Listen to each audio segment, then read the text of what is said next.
Chamber of Commerce. Welcome to our second virtual mixer.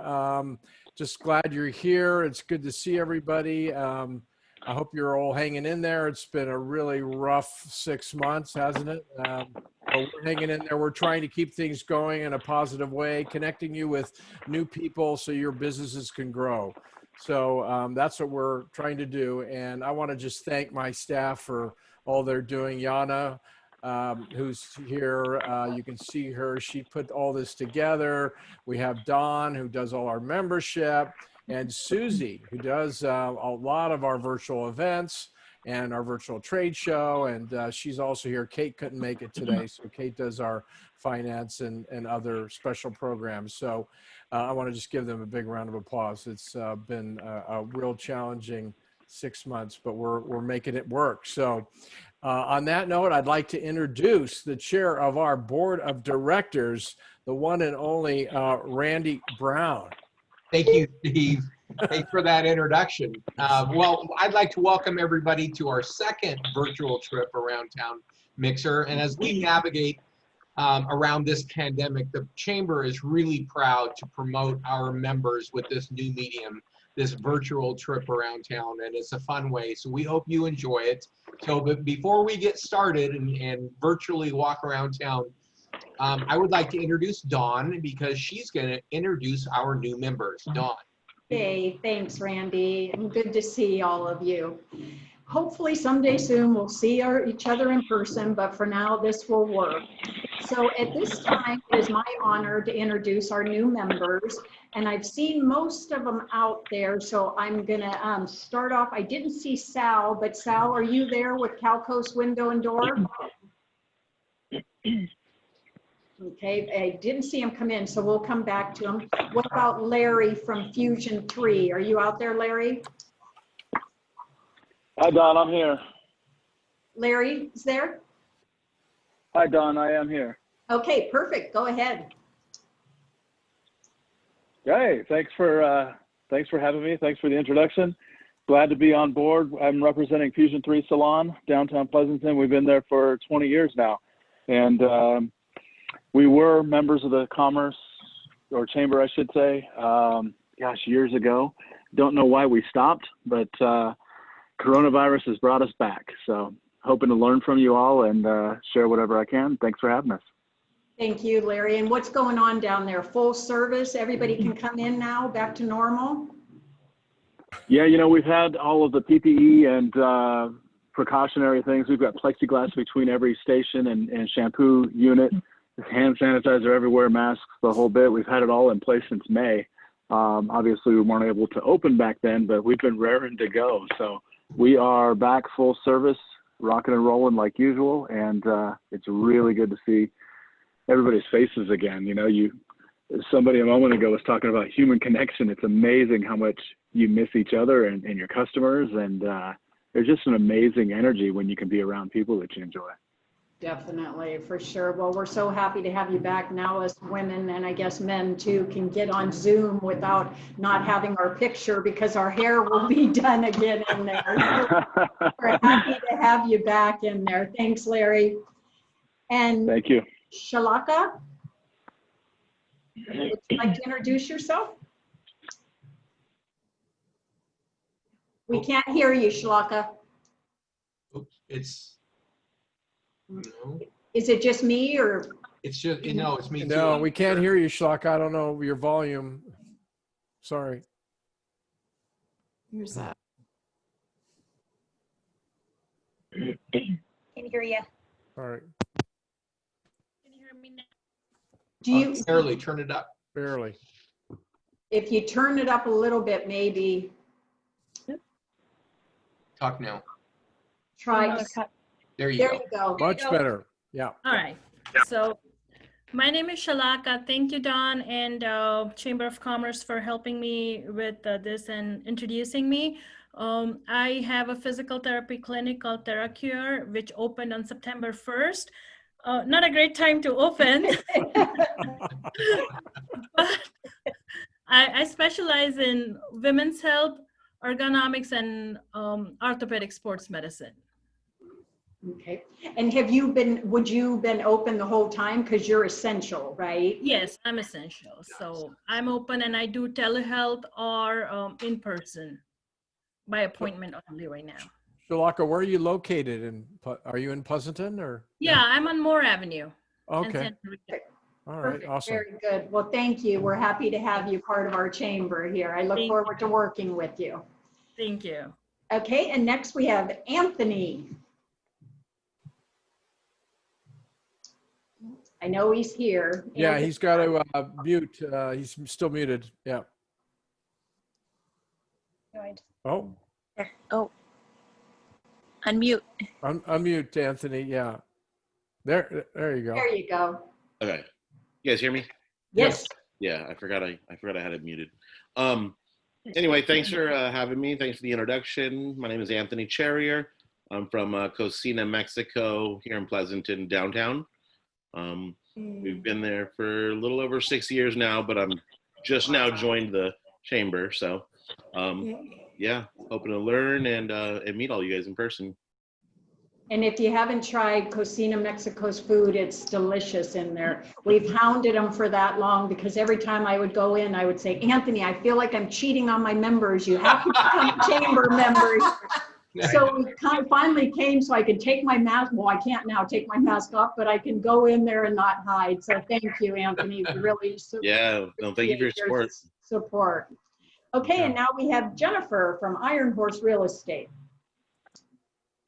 Hi there. Thank you for the introduction, Dawn. It's great to be here. Thank you for having me. And tell us, So, yeah. I'm sorry, go ahead. No, go ahead. I thought that's all you were going to say. I said, I was just going to say, tell us about yourself. Okay, so I'm the owner and founder of Iron Horse Real Estate. We are located on First Street here in Pleasanton. We are going to be opening a new office on Main Street in the old downtown yoga building. It's the space at 550 Main right next to, or it shares the parking lot with Inklings Coffee. So we'll be there, hopefully open in mid-October. So I would love to meet everyone in person. Feel free to pop in anytime before we're open or once we're open. I'd love to meet you all. Perfect. It's Thank great to you, be here. Jennifer, very much. And we'll have hopefully a big ribbon cutting to celebrate your opening. Yes, I look forward to that. Good deal. Okay, Eric from LexFlow, are you out there? Yeah, I'm here. Hi, everyone. Hello. Hi, thank you, Dom, for introducing me. Mhm. My name is Eric Liu. I'm from LexFlow. Our company has been present since 2017. We're a technology company and applies the latest optical technology to develop the next generation, the UV lamps for disinfection, used in the local businesses, schools, daycare, churches, family, and for the cleaner environment, of course, safer during the pandemic. So it's very nice to meet all of you on Zoom and be very glad as a new member of the Pleasanton Chamber of Commerce. And we're looking forward to do more business with you guys soon. Thanks, Eric, very much. And when everybody says we don't have a lot of networking at this event, but this Thursday we have our Zoom speed networking, and that's where you can meet a lot of the new members one-on-one as well. So thank you, Eric. Thank you. And Zach from Grand Canyon University. Hello, everyone. My name is Zach with Grand Canyon University. I am the online account rep for the Alameda County. We are a university stationed out in Phoenix, Arizona, Division I in all sports, except for football. We do not have a football program, sadly, but solely out here to really get and interact with hospitals and schools for their employers' benefit programs for online learning for them. Perfect. Thank you very much, Zach. You're welcome. Okay, so I got an email while we were there that Calco Sal is not going to be able to make it, so we'll get to meet him at another event. So thank you all. You did a great job, and the Chamber truly appreciates your support, especially through these times. So thank you. And it's back to you, Randy and Steve. Awesome.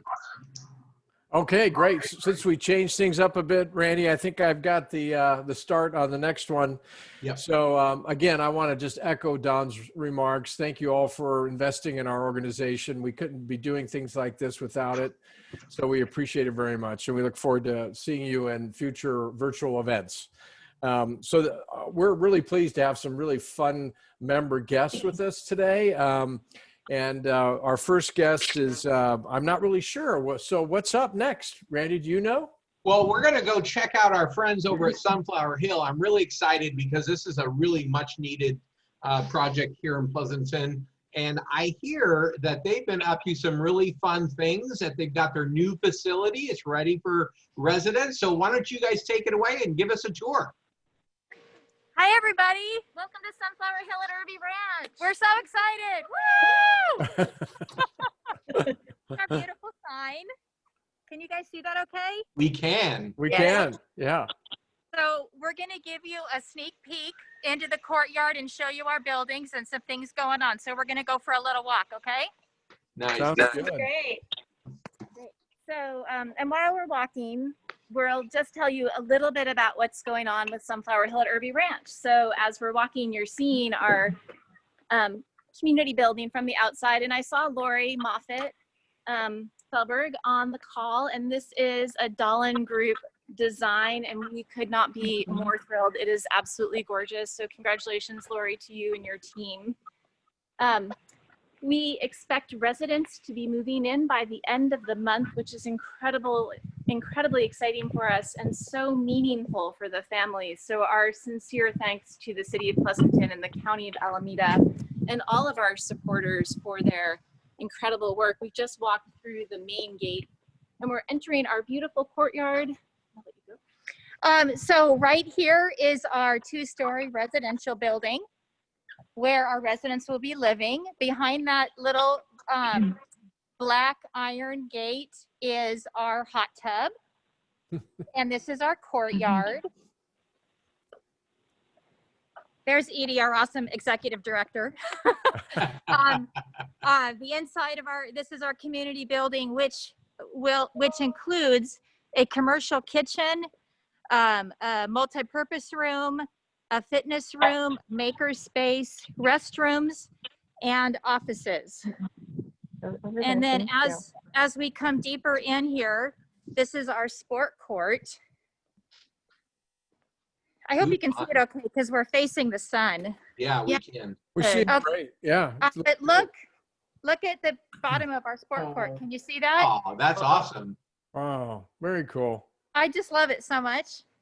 And then right over here is our bocce ball court. Oh, very cool. And then lots of places to sit and trees to grow. So Edie and I are gonna come back over into the shade and then just tell you real quick about a few things. Very cool. So I hear that you guys have an event coming up. Can you tell us about that? Absolutely. So we have a virtual event coming up on October 23rd, and it's called Moonlight at Home, a celebration of Sunflower Hill. And we're so excited because we'll be broadcasting from not only Sunflower Hill at Irby Ranch and giving a more in-depth tour and potentially having you meet some of our residents, but we'll also be broadcasting from Amos Production Studios and also other people's home environments. We're going to have a virtual tour of Irby Ranch, so get to look inside at some of the apartments and inside the community room. We're going to have a toast to celebrate the opening of Irby Ranch, since we're not able to have a in-person grand opening, which we'll do next year at our 1-year anniversary. There'll be a virtual meet and greet with our residents and our residential program manager. And we're also going to be having a really wonderful online auction and some raffles. So even if you're not able to attend the event virtually, we hope you'll participate in supporting us through one of those mediums. We're also going to have a chalk art contest, hopefully that our residents will really enjoy partaking in.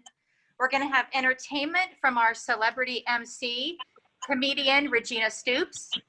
And we have a very special guest that we can't tell you the name yet, but he's kind of famous and it's very exciting. We can't wait to announce that very soon. Very nice.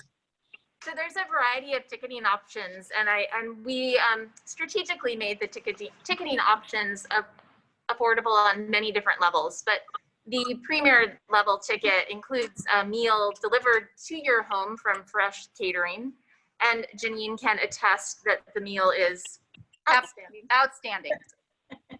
Each meal also comes with a specialty cocktail and a mini bottle of La Marca Prosecco for our milestone toast, celebrating all of the work of this organization. And we also have, besides with the ticketing options, we have meal options, but we also have free ticketing options for people that want to join us, but have your own dinner at home and not have these amazingly delicious meals delivered. And that's exciting. That's it. Awesome. Now, will there be sponsorship options or available too? There are sponsorship options available, and those are on our website, which is sunflowerhill.org, and then Moonlight at Home. Nice. So yeah, we welcome sponsors. There's lots of times. Some of the upper level sponsorship options actually have a benefit of having your name on a plaque either at a table or a bench or one of the trees at Sunflower Hill at Irby Ranch. So pretty awesome way to be recognized. Very good. Yeah, so ticketing options and sponsorship options and more information is at sunflowerhill.org. Thank you. Yeah. Thank you, you two. Great tour. You guys are looking great. Beautiful. Okay. Thanks so much, you guys. Thank you. Yeah. Exciting. So Randy, we're moving back to our first guest. So I think this is your chance to kick it off. Nice. So I'm really excited if we're at the guest that I think we are. Yes. I'm really excited that to introduce our officer Joseph Garcia. He's with the K-9 unit with the Pleasanton Police Department. I love our police department. They keep us safe. We love our relationship with them. So thank you for bringing in your K-9. What's his name? This is K-9 Vader. He's one of our 3 K-9s that we have at the police department. Can you say hi, Vader?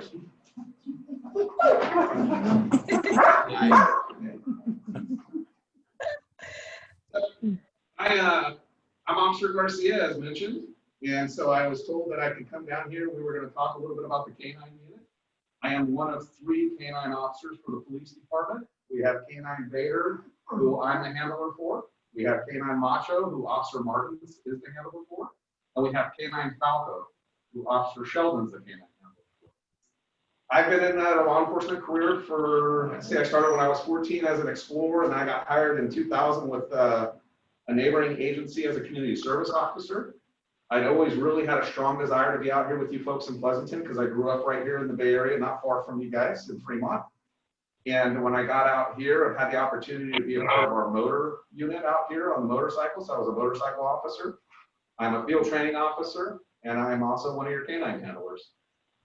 So K-9 Vader is much like the other 2 K-9s. K-9s can be trained in 3 different areas: odor detection, and that can either be for drugs or explosives. I 100% prefer not the explosive part. Specifically asked for that. So we got people that could go to the explosive side of it for you. And then the other is apprehension. So he is a dual purpose K-9. One of his duties is one to protect me, but also to protect you. So if we need to utilize him to assist us with apprehension, he can do so. And then his other forte is the odor detection. So he has a really good nose with locating drugs. We use him on vehicles, we use him at the high school, we can use him in buildings, but his nose also detects human scent. So if we're looking for someone like a bad guy that has potentially maybe broken into a building or a home, we are able to use K-9 Vader to help us locate the gentleman or ma'am that's inside of the building so that we can safely escort them out into the back of our vehicle. K-9 Vader is a Belgian Malinois. He is 6 years old. The police dogs usually run between 6 and 10 years in service, depending on their health and how they're doing physically. And as far as our training goes, we are probably one of the most extensive units when it comes to training in the department. We do twice a month with Canine Vader. It's extremely important because one of the important aspects about a canine handler for you is I have to have full control of Canine Vader at all times. So whether that be he's working on an apprehension or he's working on detection, I have to be able to control him at every aspect of that walk. So it's very important because he still is a dog, right? So if he sees a cat or if he sees a ball, he loves tennis balls. So please, if you see me don't throw a tennis ball, it's going to be chasing. But he is a tennis ball fiend. He loves them. Vader is a very high energy dog. He's an 85-pound, as I mentioned, 85-pound Malinois, but he is a hard worker, just like our other two dogs. Some of the common questions that we do get asked is folks always ask all the time, does Vader live with me? Yes, he does live with me. You may see the canine vehicles that drive around. It actually has his name on the back of it. So the purpose of that is because the vehicle was purposely built for the canine units. So when you hear the vehicles running, a lot of times folks will ask, why are they running? Well, the air conditioning in the side of the car has to stay at a certain temp for Canine Vader. Inside, we actually have electronics that tell us what the temperature is. And if that temperature starts getting too high, then the alarm starts going off in the car, the windows roll down, and then the fans start circulating the air so that Canine Vader can stay alive until we can get him out of the car. As we know, there is a chance that the AC units, I mean, it's part of mechanics, there is a chance of failure at times. My vehicle is set up the same as all the other two vehicles as well, because at the end of the day, the most important thing is making sure that he's safe. He does come home with me. He does not stay with me. That's been a question in the past. Absolutely not. He goes inside of his kennel, and then he has a crate inside of my home that he goes inside of as well. He's a very social dog. I have children at home. I also have another little dog at home that he gets along great with. We do a lot of events in the community. We do birthday parties. We've definitely done to watch. We do National Night Out, and Canine Vader always loves being a part of that. So sometimes folks get a little apprehensive about maybe saying hi to the dogs. Please, if you see me, wave me down. Come and say hi to him. He's just like any other amateur.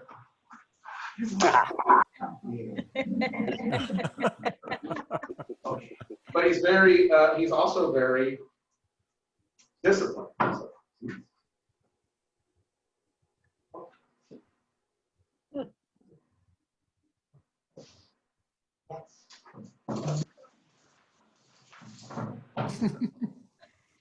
He's cute. He doesn't always have to do the apprehension. There are a lot of times where, a lot of folks, when they hear the dog bark, they don't like that. So Vader is trained to speak on command.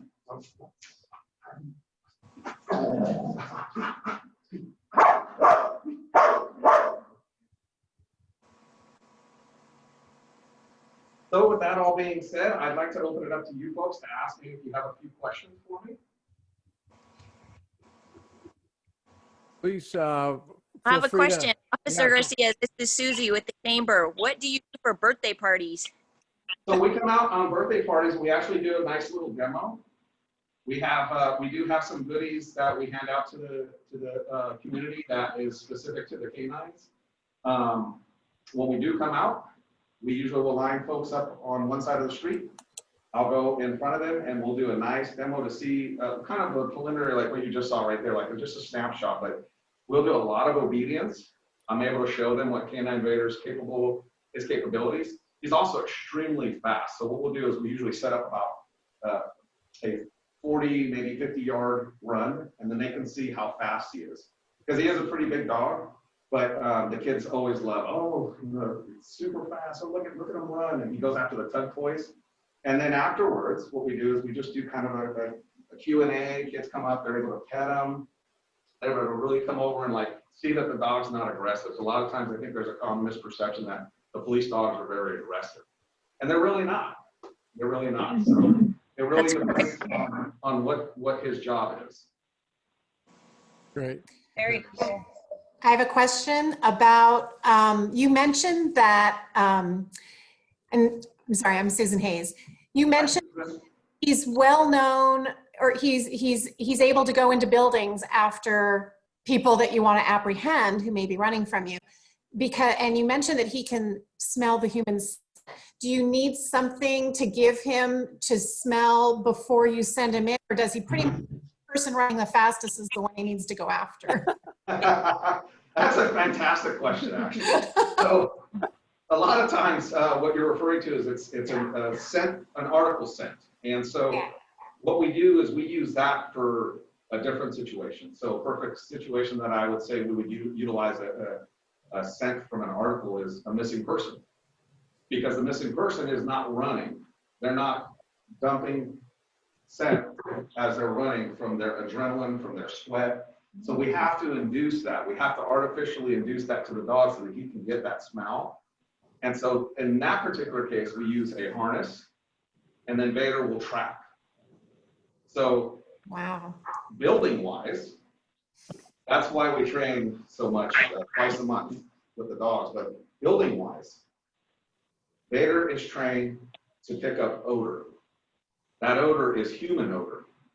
So whether that odor be on like a weapon, such maybe like it's a handgun, or the odor is inside of a closet, he will pick up on that odor. And that's what makes the pups so well at what they do, because they'll pick up on the human scent that's actually being left behind. It is easier when we're chasing somebody that is dumping adrenaline from like the scent from their sweat or their body because they're perspiring as they're running, yes. But there is other ways, such as the missing person, that we can induce that smell to achieve that goal that we're working on at that moment. Wow, thank you. Wow. Right. Wow. Interesting. I have a question. Go for it. Yeah. This is Jennifer with Iron Horse Real Estate. So, hi there. My question is, so once the canines are ready to retire, do they get to stay with you in your household, the handler? How does that work? Yes. So traditionally with police departments, the handler is always given the option to keep the pup first. It is it would be very difficult for me to say that I would not want, to keep Vader. We're right. And so, however, I have seen in the past with some handlers over the years that maybe it's not going to work for them. Maybe they're moving to a different state. So what I've seen is maybe another officer may pick up the dog, or the dog will go back to the trainer, and then the trainer will find a nice home for the dog, because he is a working dog. That's always going to be in his dog. He's been trained that way from the time he was a pup. So I've seen some great working dogs go to some great homes, like in the Placerville areas that are on farms with some retired officers. But I've also seen civilians take on the dogs when they feel comfortable to be able to take the dog on and know the commands and be able to control in a controlled environment. So, but ultimately, yes, we are given the first opportunity to take the dog. So when we retire out, that's presented to us. Okay, great. Thank you. Of course. I have a quick question. This is Courtney Coates. I remember meeting Vader for leadership, and I was trying to remember, and help me if I misunderstood this, but do you speak to them also in a different language? That's a fantastic question. Yes. So Vader is spoken to, his language is Dutch. So when you hear the flats command or the seats, that's fantastic. Wow. So his commands are all in Dutch. I want to point out something about that, because some folks, I'm glad you brought that up, because some folks will say, well, what if I know Dutch? And I start speaking to the dog. So Vader's out helping me, bad guy starts speaking Dutch. No, Vader will not respond to it. Vader knows that I am his leader. I'm the one that gives the commands. Sometimes even the officers will say, oh, I'll just let him know to do this. And I always tell them good luck, because it's not going to happen. But with the training, we actually Vader goes and he gets trained. I then go for 6 weeks with him to be trained. And during that training, that's when we establish who's going to be the leader in our group, in our relationship. And so Even sometimes at home, my wife will joke around with me and tell me, she goes, well, I'm just going to tell him to do whatever. And I go, well, good luck. And she said, yeah, that hasn't worked out real well in the last 2.5 years. She always stresses to me, she goes, well, I wonder if he'll protect me at least, you know, if that happens. I go, well, I think he'll protect you, but you can't tell him what to do because he knows dad's going to override it. So yes, they speak different commands. And with our dogs, I speak Dutch. Our other 2 dogs are in German. I think Herb had a question. I got a question. I know when our leader, Randy Brown, speaks Dutch, we all listen. So, but this is Herb Redder. Nice. Thank you for helping us here. I had a question. The fire. When we were talking about the fire department, they said they don't put booties on dogs because their feet can sense bad spots. Is that the same with police dogs, or is that different? So the only time that booties have been presented to me is if I'm going to be placing Vader in a position where his feet are going to be impacted by the heat. So, perfect example, we actually did a track of some subjects that had conducted a burglary on a residence. And we were inside of a field. So what I normally will do is if my hand on the field, if it's not going to hurt or burn like that, it helps me gauge that. But the temperature gauge in the car, when I get out of the car too, I need to determine whether or not the surface that we're going to be working in is going to be conducive to the canine or not. So what I mean by that is like asphalt, for example, if we're working in 90-degree weather, the asphalt's going to be about 130 or 140 degrees. Vader won't be able to safely do that. So as a handler, it's my determination to see whether or not we're going to pull them out or not pull them out in a specific incident. I do not use booties, neither do any of my other canine officers, because if we're having to use booties, that's probably not a conducive situation for the dogs. Great, thank you so much. Thank you so much for your service too. Absolutely, thank you very much. Of course. I have a question. Yes. Oh, yes, Ken. Yeah, so I'm just curious, how do you get the dogs used to being around the report of gunfire and things like that? Because you're doing that. And a lot of dogs really go crazy with that sort of thing. Yeah, it's another great question. So during our basic school together, and even prior to me receiving Vader, where Vader goes to be trained by the actual canine handlers, the professionals that take the dogs in and build the foundation first to transition them to a working dog to the handler, we actually will induce that in slow increments to them throughout that.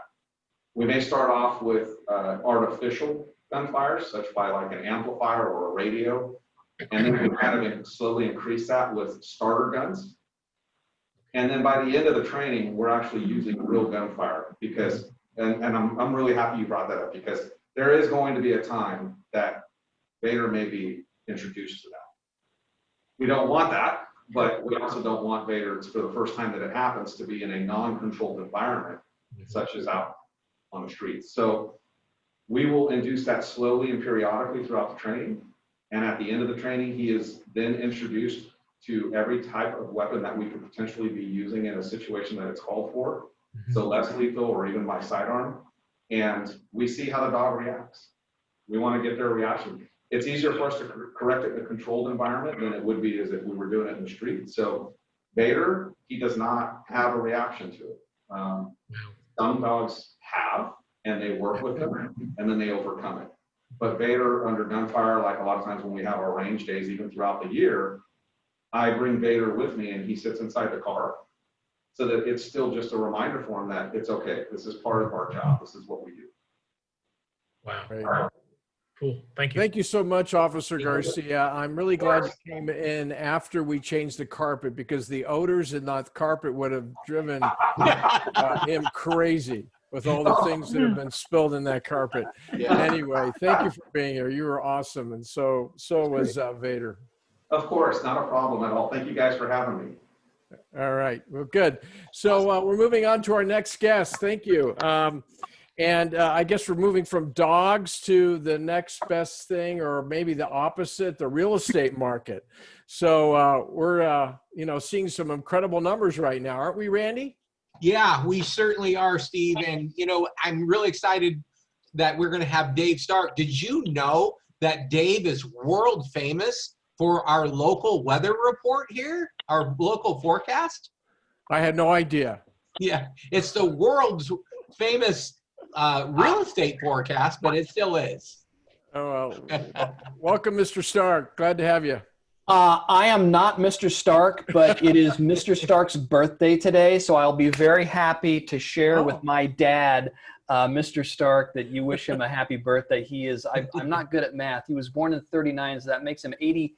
I think he's 82 today. Wow. And then math person, and he's still going strong. So thanks for the opportunity to hang out. Going to do something a little bit different today. Yeah, we're going to talk about the real estate market, but I want to catch you up on the exciting things I've been doing this summer. Obviously, I've gotten comfortable with the whole concept of business casual. Like many things in the before times, if you were to say business casual, I would have completely freaked out. Now, my favorite footwear, all the way from Maui, Hawaii. That's local. That's a local brand, locals brand flip-flops. Probably purchased at an ABC store in Maui, Hawaii many years ago. So that's my favorite footwear. The Italian shoes, yeah, not so much anymore. Not so much. Still have them. And speaking of Italy, that's going to become a big factor in the what I did on our summer vacation, which I'm going to show you some pictures later if you guys are cool with that, right? Right? Yeah? Cool with that? Yeah. Okie dokie. So, by the way, in the spirit of being inclusive, Vader was awesome, but you have to celebrate everything. So I enjoyed seeing Vader. I think it's great that we have that representation at the Chamber of Commerce, but also just you gotta think about everything. Just saying, okay. So got a quick presentation about what's happened in the real estate market. Who wants to see some slides? Yes, no, yes, no. Hopefully you guys are saying yes, because I've got another screen going here. Of course. So, okay, cool. All right. So just give me a polite hand gesture if you can see that slide. Yep. Okay. One of those wasn't polite, so that's not cool. So, all right, let's talk about Pleasanton real estate and my summer vacation. First big thing, Tri-Valley inventory. Without any context, this doesn't really mean much, but I just want to point out that in 2020, what's remarkable is we hit peak inventory around May, which was a little bit later in the year. Usually we'd see peak inventory a little bit earlier in the year. Why was it later in the year? Well, there was an international global pandemic and people were freaking out and not putting their homes on the market in the early days of that pandemic. And then people like Randy figured things out and we got some inventory. Peaked in the Tri-Valley around May.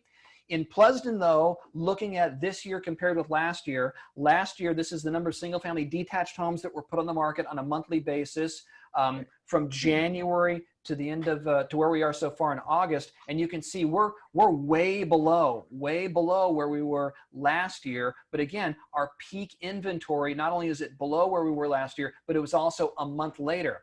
And you see this drop off from July to August. Yeah, we had a similar drop off from July to August this year, but in terms of numbers of units, much less. And the takeaway here is that maybe we're not completely done with real estate now that the kids have gone back to school. And talking with a lot of real estate agents, they're saying now that the kids are back in school and people kind of are familiar with what the surroundings are and they're comfortable in their jobs, we might actually see more inventory coming on the market later this fall. My peripheral vision shows me that Randall is nodding his head, and anytime a realtor nods their head in one of my presentations, that means they're falling asleep, or maybe they've got two simultaneous things going on at the same time. They're falling asleep and I'm right. So we'll find out. Okay. So in terms of sales prices, this is pretty interesting. Think about what happened in middle of March. The world completely freaked out because COVID showed up. So with all the problems that are happening in the San Francisco Bay Area, unemployment at a 10, 12-year high, what about prices? Did people still want to buy homes? Yeah, they did. And guess what? They still wanted to pay top dollar. Matter of fact, we're at 1.162. Prices actually increased compared with the beginning of the year. And we're down a little bit here in August, but look at this price stability in the middle of a global pandemic. Now, this is an aggregation of the entire Tri-Valley. Let's take a look at Pleasanton, comparing where we were with last year. This slide is a complete snooze fest. Sorry, Just had to wake myself up there for a second. It's a snooze fest because there's no big changes month to month to month, nor are there big changes year to year until you remember, oh, that's right, global pandemic. So while we're concerned with a lot of things, the amount of money that we're paying for ownership housing in Pleasanton, hold on, new text message. Nope, gonna ignore that. Look at that. See, multitasking, done, put it away, turn it over. Even with all this stuff going on, people in Pleasanton are still willing to pay good money for a home. Now, again, this is median sales price for single family detached. There's not a lot of drama here, but again, you know, $1.2 million in the middle of a pandemic. Now, you may be saying, well, wait a minute, you know, Mr. Stark, son, David, because Mr. Stark is my dad, interest rates are really low, inventory is down. Why aren't prices going up even more if you claim that homeownership is so desirable? It's called pain point. I believe that we are at our pain point about 1.2, and even if it's not exactly at 1.2, because that's an academic construct, half above, half below, the takeaway here is pricing. There's just real stability in pricing, and this is what people are willing to pay. They're not, even though there's competition and multiple offers, they're not really pushing prices up dramatically either from the beginning of the year or even from last year. I'm going to stop sharing for a second so I can take a break. Randall, am I right? I mean, is this, you're a real estate professional? We have other realtors on the new agent here from Iron Horse, who I believe just represented one of my good friends, and she was raving about you. So not going to tell you who it was, but real estate professionals, what are your thoughts? Am I crazy or prices? Let's talk about it real quick. No, I agree. I think that, you know, the market's certainly coming back. People are willing to buy. People are selling this year. And I agree with the pain point. We don't see a mad runoff because the inventory is down. So I would agree with it's a pain point. Cool. Jennifer, what do you think? I mean, what are your clients telling you? Do they want to run those prices up, or are they're where they're at and that's where they're going to be? I agree with you. I think there are buyers out there that are willing to go higher. You know, they're looking for bigger homes. They need more space for their kids, for their own home office, and I think they're willing to pay for it. I think we will continue to see the prices increase a little bit, to be honest with you. Okay, I love honesty. Thank you. Let's get back to it because I want to get to my summer vacation as soon as possible. So we talked about prices, we talked about low inventory, but what's actually happening in the market in terms of, are things moving or are things sitting on the market? They're not sitting on the market. We're looking at, on average in Pleasanton, 27 days. Things got a little slow here, but you know, bounced down to 21 days. If you've been looking at the markets during the last, say, 3 or 4 or 5 years, you may look at this and say, gosh, I thought homes were supposed to sell in like 48 hours. 24 days seems like a long time. Well, guess what? Compared to, you know, a much longer perspective, 24 days is actually pretty darn quick, especially when you consider people having to put together financing for $1.2 million. The takeaway here is people are ready to buy and they want to buy quickly. Pleasanton, we're going to do a comparison with last year. Now, this is interesting. Starting here, you know, middle of the year in May, this orange line, or this Fiat orange line from the 70s, that's kind of a Fiat color from the 70s. We see days on market increasing into the 30s, into 31, into 37 as kids come, you know, go back to school. It's exactly the opposite. Yeah, things were going pretty quick here. February, March, COVID-19 happens.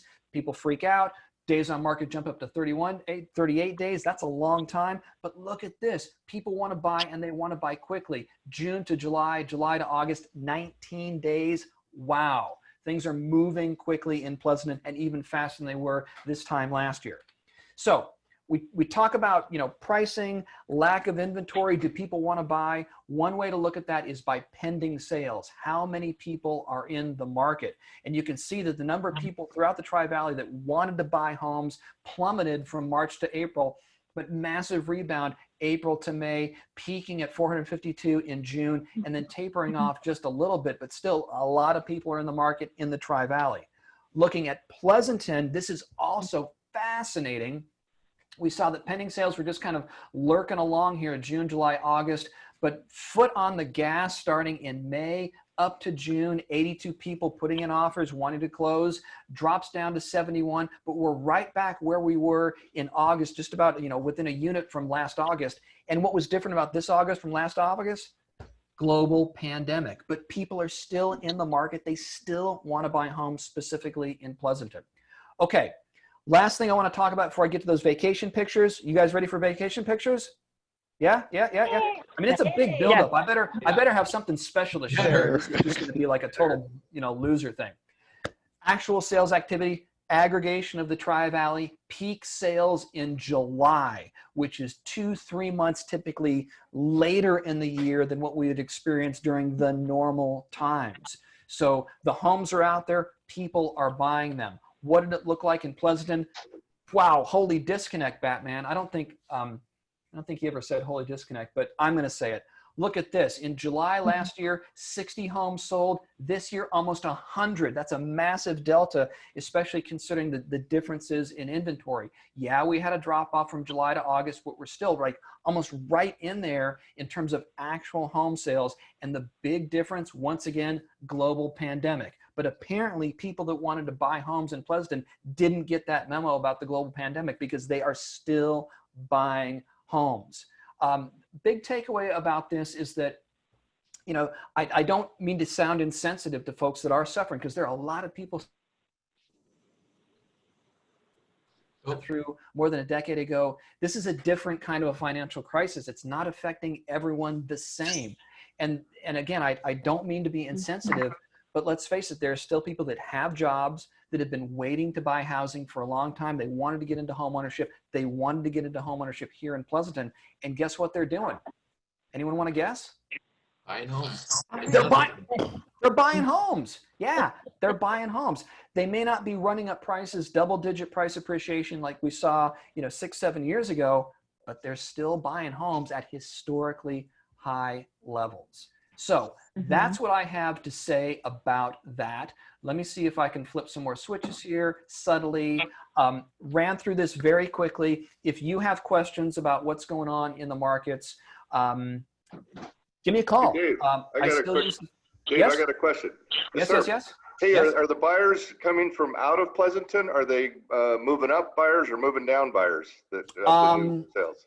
Well, once Prop 19 passes, they may be moving out of Pleasanton. See what I did there? I am going to defer to Randy and to our new friend here, Jennifer from Iron Horse. Where are your clients coming from that are buying in Pleasanton? Both. Jennifer, where they come from? Well, I just closed 3 transactions, and they were all from San Francisco. We've seen a little bit of an exodus from the larger cities coming to the suburbs. Again, they want more space. They have kids learning at home. They need offices at home. And if you can work remotely, then do it somewhere that's more than, 700 square feet. So Herb, my sources are telling me they're coming from both in Pleasanton, outside of Pleasanton, and from the big cities moving into the suburbs. You haven't scared them off yet, huh, Dave? Yeah. Well, it's still early. According to it's like 4:57, so there's still plenty of time to be scary. Yeah. Okay. Any more questions? Do you want what I did on my summer vacation? Sure. Yeah. I need to see everyone's thumbs up. Okay. Carolyn, I don't see your thumb up. Roy, I was going to bust you on that one. Anthony, Ross, I'm just going to pretend that you got okay, put your thumbs down, all right? Someone's going to pull over and ask you if you want to ride. Oh, it's okay. All right, so what did I do on my summer vacation? Are you ready for this? Okay, so that's my contact information, davids@bayeast.org. Email me, call me if you need anything. I am not a realtor. I'm not going to help you buy a home. I'm not going to help you sell yours, but I do work for almost 6,000 realtors, and they are ready to help you make your dreams come true. So obviously transitioning to working from home, that's been pretty easy, although I no longer set up all this crap in my living room to do videos and stuff. I do that in the office. But what's interesting is look at that backyard. Man, it sure is tidy, because there's nothing else to do except work in the yard. Okay, so working from home, no big deal. Playing a band, a great band called No Star Motel. We figured out how to make music socially distanced. So when the weather got nice, luckily we're blessed by having friendly neighbors that don't mind some live music. We rehearsed and recorded in the backyard basically all summer. You can check out No Star Motel at YouTube. We've got some great videos. Many of the videos were shot right here in my backyard. There we are doing our thing. So we had planned to go to Italy this summer. We really needed a vacation. Unfortunately, that didn't happen. So we kind of made the best of it. We hopped on the Lambretta. We couldn't get gelato, but you know, the dairy downtown hooked us up with some soft serve, hanging out with the Pleasanton Vesperados. Now, I'm a Lambretta guy, but we do hang out with Vespa people. Actually, Anne's got a Vespa, but you know, it's a house divided, but we still make it work. So this was a first couple days of our staycation. A couple days later, on July 1st, you know, we couldn't go to Italy, so we decided to use the Bay Area Riviera. We took a bike ride, and we were on Calaveras Road, and we crashed on our bicycles. This was not cool. We were a couple days into our vacation. Luckily, we were blessed. The highway patrol showed up almost instantly. There was an ambulance there almost instantly, and we were off. Here we are, vacation picture from the ambulance. Yeah, my arm's in a sling because there are problems, structural problems. Oh, by the way, and that raspberry there on Anne's arm, yeah, problems. So we were blessed that we got to share an ambulance, and we got to be in the same ER room at Stanford. Now, we didn't get to go to Italy, but we got to go to the ER. Here's Anne's opinion of going to the ER instead of going to Italy. Not real happy about this. So they took some pictures, and oh my goodness, this part of my ulna should be over here, but it's over here. That would explain all that swelling because I broke the end off my arm.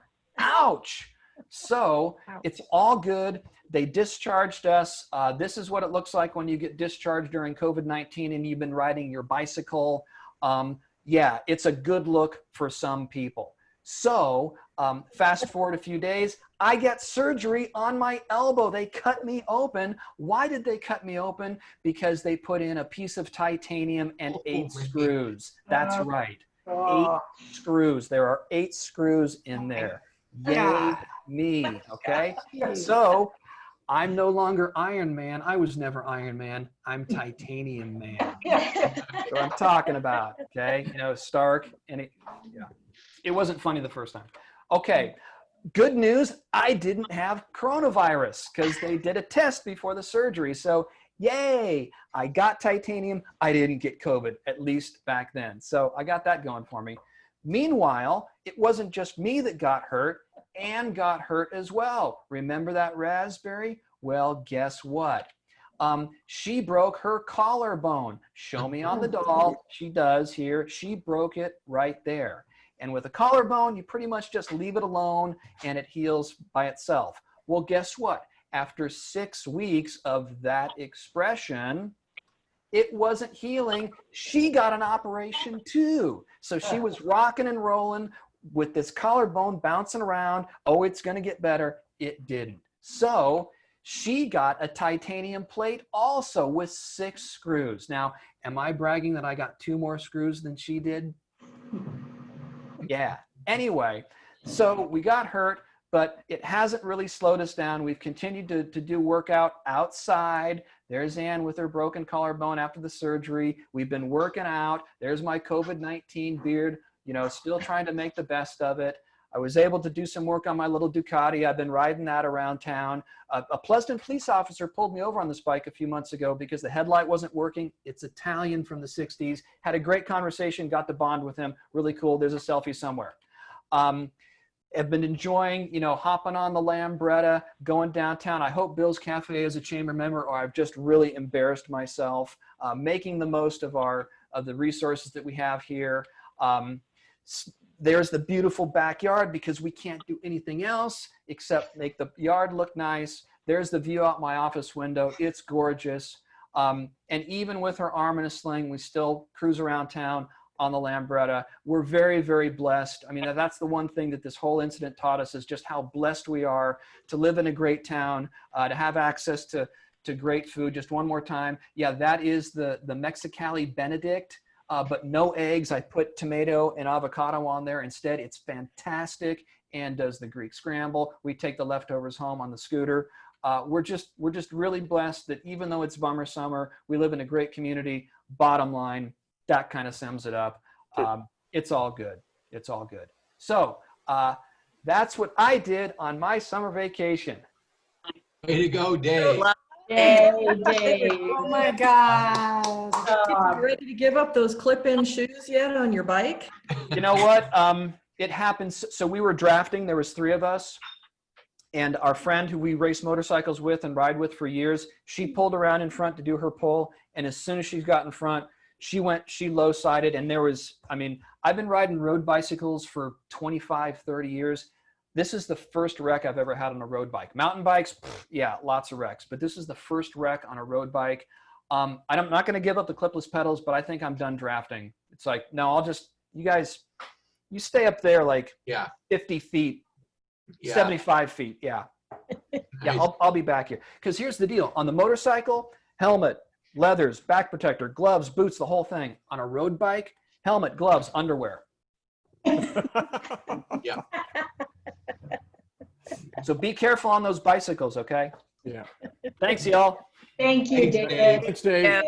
Where are we going next? Where are we going next?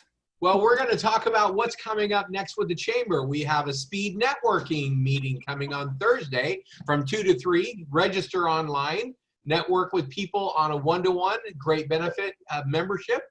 We have a save the date for our next virtual mixer, our virtual trick or treat around town, Monday, October 12th in this year, obviously. And then follow us on social media. Don't forget to check us out with all of our other networking opportunities. Also, we have a school board candidate forum. Thank goodness that the mayor and the city council candidate forum is over, but we have the school board one coming up, so you'll know who to vote for. That's September 24th, or I'm sorry, 21st at 6 p.m. You can go to the Chamber website, to the events calendar to register online, and it's free. Even better. So back to you, Steve, to wrap it up. All right. Thanks, Randy. Thank you, everybody. Thank you to our guests, those that are still here. And David, that looked like a great vacation you had there. I don't know if I can outdo that. So well done. Well, thank you again, everybody, for joining us. We'll try to keep these going, make them fun and exciting. And again, we appreciate your support of our organization. And we'll see you hopefully on Thursday at our speed networking event. Awesome. Take care and have a nice evening. Night, everybody. Good night. Night. Bye-bye.